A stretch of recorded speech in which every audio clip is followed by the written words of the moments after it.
This is basically my view of Sargon of Akkad, a person who pushes right-wing propaganda on his YouTube channel but proclaims himself a leftist at every turn. Now let me explain the other aspects of the meme. His monocled top hat is meant to demonstrate his pomposity.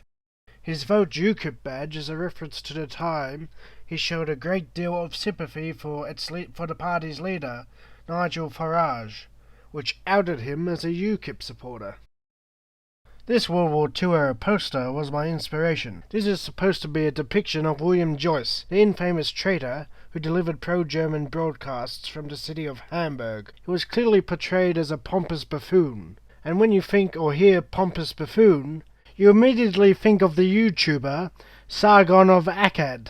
Naturally, I posted this meme to Twitter. Sargon's response was to insult me, which is understandable because the meme was not meant to be flattering.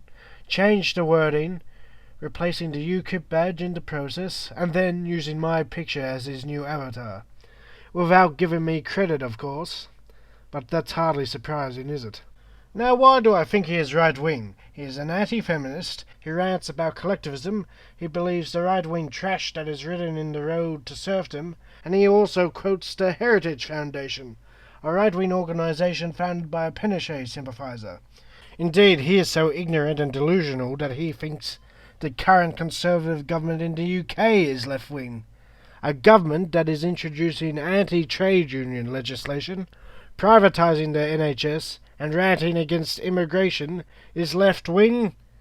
How did he come to such an idiotic conclusion? The Conservative Party is acting. They have described themselves as the champion of gay rights and women's rights. They have become very much centre-left. Yes, he thinks they are left-wing because they made grand claims at a party conference. In that same video, he also claims that he is a classical liberal. Now, when people think of classical liberal, they think of Ludwig von Mises, Hayek, Milton Friedman, and basically the Austrian School of Economics. Classical liberals believe in slashing the welfare state, privatising state-owned industries, increasing union regulation, the one regulation they completely support, and were of course huge fans of Margaret Thatcher.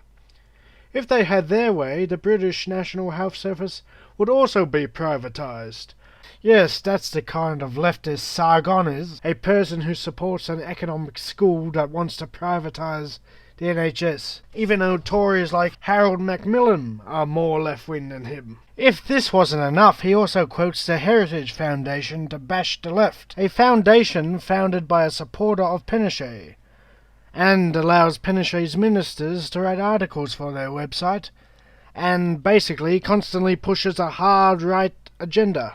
Choosing to ignore the fact that he willfully quotes the supporters of dictators and totalitarians, he accuses those who disagree with him of being authoritarian and dictatorial in nature. In this picture, two individuals belong to the authoritarian left, and the other three don't. Now, a normal person would find it quite easy to pick the odd ones out. Sargon and his dim-witted supporters would find it impossible. Speaking of his supporters, most are right-wing conservatives who support the UKIP and Conservative parties of Great Britain, or the Republican Party in the US. All Thatcherites and right-wing social Darwinists, just like their hero Sargon of Akkad. I think I'm done. All evidence of my claims will be in the description.